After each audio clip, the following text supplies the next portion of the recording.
whether we know it or not, a lot of problems that we wind up in is because of our own will, because of the way we choose to do things outside of God's will, if that makes sense, and I'm pretty sure it do.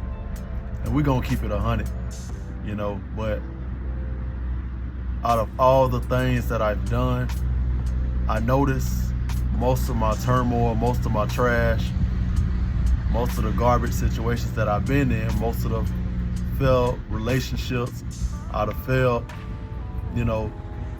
business endeavors, I failed success with job, I failed success even with family relationships, has been because of my lack of letting God have his way in that situation. My lack of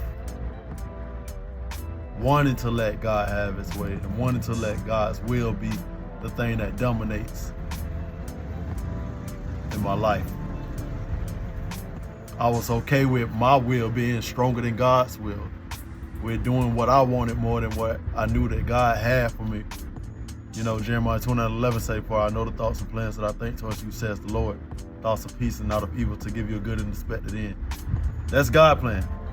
For us to have a successful end, for us to have a good life, a peaceful life, even though storms may come. The Lord will show us every time how to overcome, how to conquer, and how to get through those things, how to deal with those people, how to handle what we may be going through in our own lives and our own situations.